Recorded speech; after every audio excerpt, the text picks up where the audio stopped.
Hey guys, what is up? It's Scorchify. Basically today I'm going to be showing you guys some Ballistic gameplay, and I'm actually using the Wraith and I am sniping, so, you know, woo woo, woo.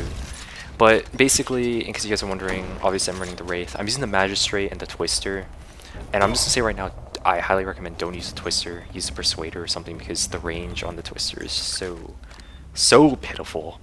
But yeah, anyway, uploading the perks or skills, critical hit and cold-blooded, and these are, I'm pretty sure this is the default setup for the Wraith, so don't use it. I don't think it's very good. But back to the subject, why I don't like to snipe in Ballistic Overkill.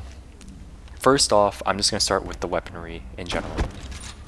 The scope is so high, and when you, in the past, like they recently updated where you can adjust the zoom sense, but the thing is that if you're using marksman and you run like drone and whisper being one of the strongest SMGs or one of the strongest guns straight up in the game, especially when you have the headshot boost from the marksman perks, is like you probably should be running whisper in your marksman setup. But that's besides the point. Obviously, you know, it's personal preference, but yeah.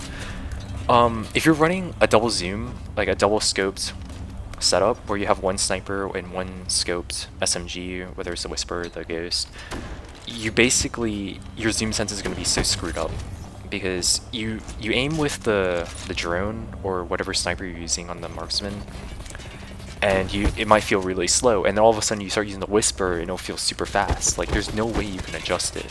So that's the first issue with the sniper, in my opinion. But the other thing is that also when you're shooting the guns is that there's no fire rate bonuses. I haven't really unlocked the higher rate one, like the 15% bonus, I think, with some skill. But I noticed that just the default, you know, Iron Veil is like, and that's like it's the fastest one I have right now. And honestly, the way I see it right now is that if you're gonna be putting such a weak class with such a powerful weapon, but not given an ability to protect itself at, you know, close range, like there's no space or no window for mistake, because if you miss one shot you're gonna die, because the Wraith only has 150 HP, plus the secondaries are not very good.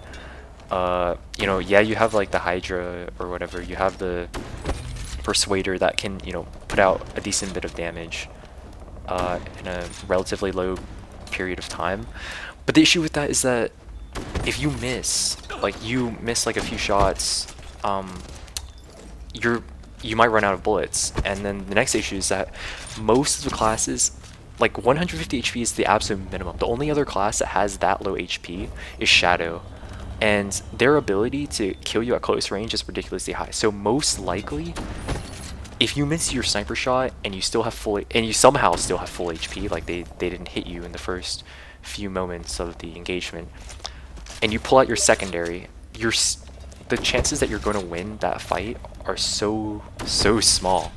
So basically you have to put yourself in the rear, you have to put yourself in the back of the map in order to stay alive.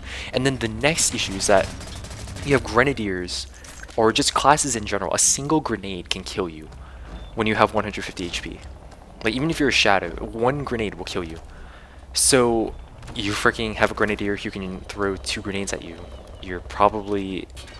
Of course inaccuracy gets raised when you throw 2 grenades at once, but considering that any class can simply throw a grenade at you and you can die, or, you know, basically take at least like 100 damage, that's already a big turn off for me in sniping in this game. Like the reason why I like to snipe back then is because the fire rate was so fast and the movement was a lot faster that you could basically weave your way around grenades and it was okay.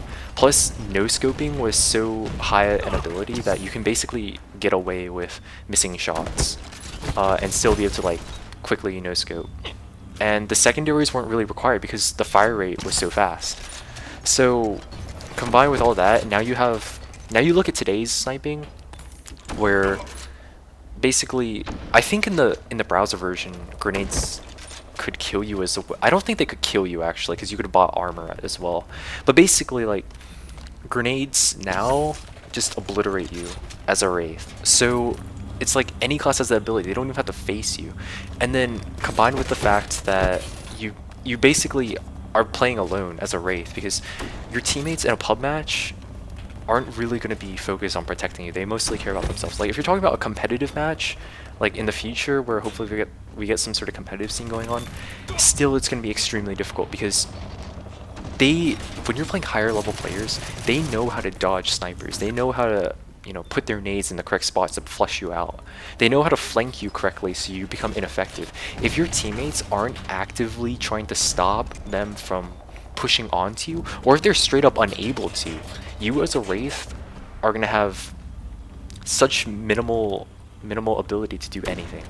Plus, another thing that I absolutely hate is that without the perks, without the invisibility perk and the what are the two perks called? Basically, let me check. Cold-blooded and a critical hit. Basically, cold-blooded is like you can. One of these is like you go invisible quicker, I think. I don't know if cold-blooded does that, but basically if you walk or crouch or reload, switch weapons, it won't break your invisibility. And critical hit is that while you're invisible, you get plus 25% damage. So unless you're running, if I'm wrong about cold-blooded, like this is under the assumption that cold-blooded allows you to go invisible in like 1 second. But if you don't have those two perks, you're basically going to be super ineffective, because if you're not invisible, you're not going to be able to one-hit opponents. But then the other main issue is that you have to get headshots. Like if you don't have these perks, you have to get headshots. The only two classes you'll be able to one-hit is the Wraith and the Shadow, as I said before. So if you're not running those perks, and you're running around with, what was I, oh my god, sorry, I was too focused on the gameplay. But basically, if you're not running those two perks, you have to get headshots. And because of the scope sway and the high zoom, you're zoomed in so high that the scope sway becomes so much larger. If you're using like the Magistrate or the Interdiction, where you know you just have a ridiculously high zoom, you're not going to be able to aim properly. And then already, in my opinion, it's hard enough to get body shots, because when you're aiming at long distances, such as now, like there's no like double zoom ability like in Counter-Strike where you can adjust for the long range. What you have to do is you literally have to aim with the same zoom, which isn't like, that in itself is not bad, but considering like the way that the Wraith is set up, you basically are screwed close range, you have an extremely difficult time long range, and at medium range you have disadvantage to almost every class. So yeah, like I can see like why people would say that the Wraith is still effective, because it only takes a good shot. But the thing is that your windows of making mistakes are so small that once you do make a mistake, even the top players are gonna have trouble doing whatever. And also, it's so hard to spot in this game, because the enemies become so small, and you have shadows running around while they're invisible, other Wraiths who are invisible. There's so many different factors that personally I feel give the Wraith such a huge disadvantage, and it's so difficult for them to counteract that. Like you see me right now, I'm having trouble hitting this guy because they move so quickly. Every character in this game, I mean obviously not the tank, but most of the characters in this game move so quickly it's going to be hard to hit them accurately. So that's why I personally don't like sniping. Like, why I don't like sniping in this game. Do I still love sniping? Yeah, I love sniping CSGO. I do love sniping in this game as well. But the thing is, it's like, why am I gonna give myself a disadvantage in casual games when I could be running a better class? And you guys saw, it required the entire magazine of that Twister in order to kill that single Vanguard. I should not have survived there. If you're talking like in a competitive setting even, you're not going to survive that encounter. If you're talking like above average players, you're not going to survive that encounter. There's absolutely there's so little window of error. Like I said that so many times, but I think you guys can kind of get the idea that literally, like, see what I mean? That Vanguard just wrecked me. Like I couldn't even do anything. So these are reasons why I don't like sniping, and I'd rather run around with a berserker. And yeah, so hopefully you guys like see my story. I would personally, what I would do is that I would give the Wraith a better ability to have fire rate bonuses. Plus, I would probably add the 1 second perk to the, like the 1 second invisibility to critical hit, just because you need that, just because the Wraith needs I think it needs more than just an HP boost, like more than just raising the HP to 175. You give the critical hit extra power, and you give them a fire rate bonus. This will give the Wraith an actual ability to like carry in a match, and that will really allow it to give that boost to really take on other classes, because as it is now, I simply don't see it having the ability to fight other classes at the same level as another Berserker or Marksman or Vanguard. So yeah, so these are my thoughts. Sorry guys, I kind of went over. I'll probably add in like some sniper clip at the end. It's pretty sick. But and also, guys, please comment down below on what you guys are thinking about this. You know, what would you change? What would you like? Just give me some feedback, whether you like this, whether you like the commentary or not. I don't know. Freaking, what do you guys want to see in the future? Just comment down anything that you guys want me to take a note of. And yeah, as always, thank you guys so much for watching, and I'll see you guys next time.